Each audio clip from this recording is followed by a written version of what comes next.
see you, Chip. Between spring to now, what gains has a player like Michael Dansby made to put him in position to maybe start? Huge gains. I think, the way he attacked off season, getting bigger, getting stronger that way. And then obviously just being healthy and being available on the field and making plays when they're presented to him. When you did you recruit him coming out of high school? Yes, I did. Okay. When you were looking at his tape, what stood out to you about his traits and how's that translated to this level? He's a two-way player from a local high school out in California and in the Bay Area. Just honestly, just looking for football players that way.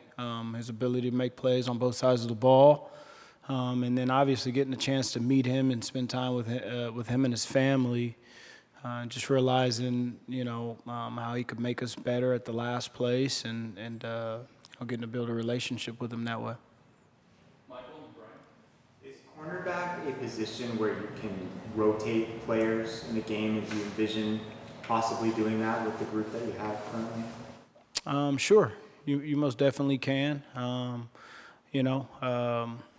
I can't say whether or not that's going to be something that we do here. We may not. I think it's all going to be dependent on the guys that are available and the guys that we feel comfortable and trust going out there to compete on Saturdays. Brian and then David. With the aggressive approach that Danny seems to want to have with the front seven and all that, how much importance is it on the secondary to make sure that, I guess being on an island, like that, to make it possible to do that? I would say whenever you play the defensive back position, you're on an island, right? I wouldn't necessarily say it's the calling to the defense coordinator style of play. It's just something that you want your guys to be able to do because any offense in this day and age can get you on an island and get those one-on-one matchups. But it's definitely something that, we pride ourselves on being able to do and being prepared for because we know that they're going to come up in a game.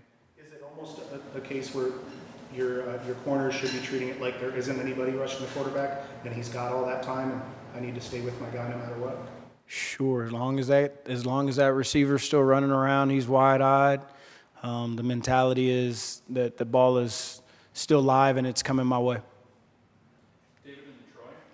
I was watching one of your drills last week where you basically made Javion Cole do the same thing over and over and over. What's the essence of what you're teaching there when you try to make sure a guy gets the drill right? I think the main thing is there's a discipline piece to it, as well as you only get so many reps. And to let him go through a rep and not do it to his full potential, or not do it full speed. We talk about being red line around here, and when we do something, we do it 100, meaning 100 miles per hour 100% of the time. And if I catch it, I'm going to call it out. I just believe it's a direct correlation from what you do in practice happens in a game, and I can't let it slide in practice because in a game, the position that I coach and that these guys play, it can cost you. And how would you categorize just the success that this defense as a whole has had in this camp? You know what? I would say these guys have shown up every single day that we've asked them to, and they've played with nothing but red line. 100. They've been they've been accountable.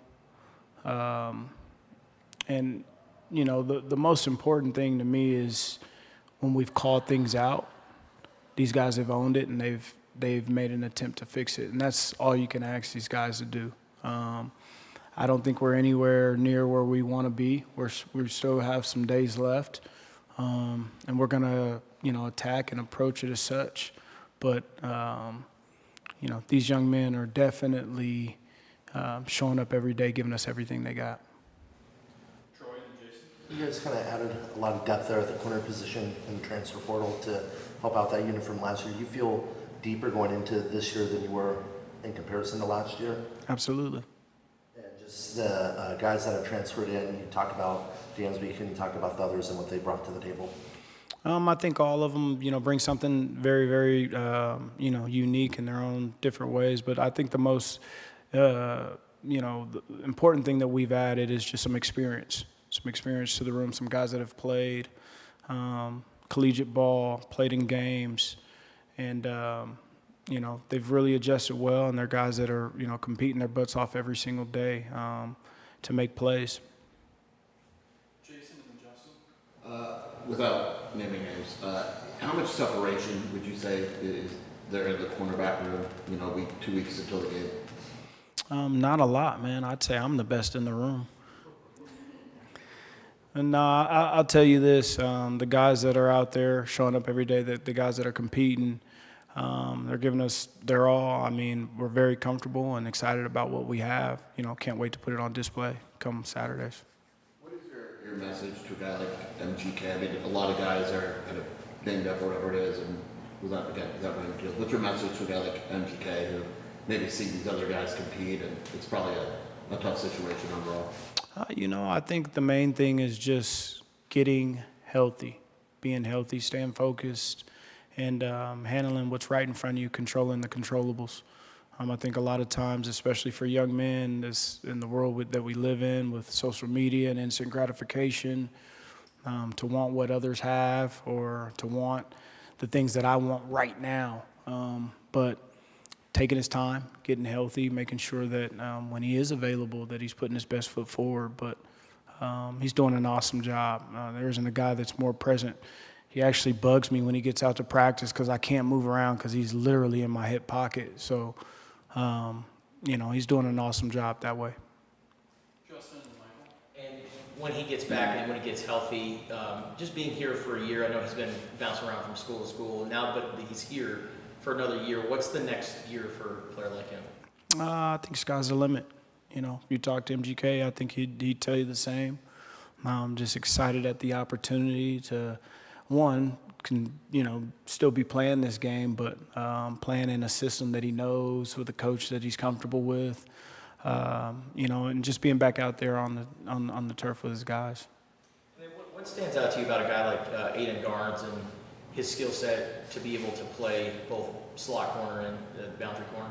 I'm just excited to, when we get into game week, as we sit down and start game plan and, where we're going to start him out. But, he's a young man. He's highly competitive. He's willing to play anywhere, whether it's inside, outside, and a young man that I think can really, really bring value to our defense and this team. Michael and Vanessa. Gianni Edwards is the lightest guy on the roster, at least according to the weights that are in there right now, but he's out there getting a lot of reps. What impresses you about him so far? The fact that you wouldn't be able to tell him that alone. He plays with a lot of fire.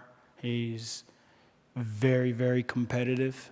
And, I'll tell you what, man, there's been lighter, and there are lighter. But you can't tell him that the kid has a fire and a competitive nature that is, like no other.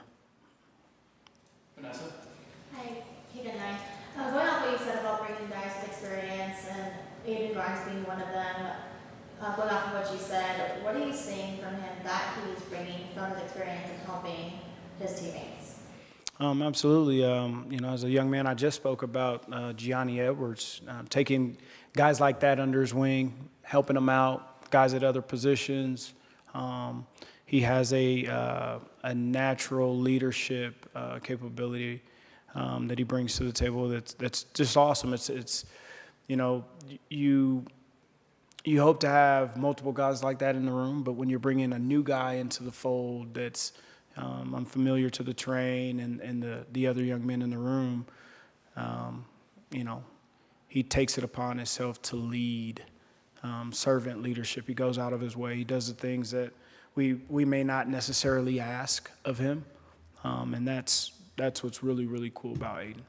And then going off, not even just on the field, but off the field, also a leader, and recently having his one murder drive a couple of months ago, does that also kind of say to what his character is and getting people out there and helping? Absolutely.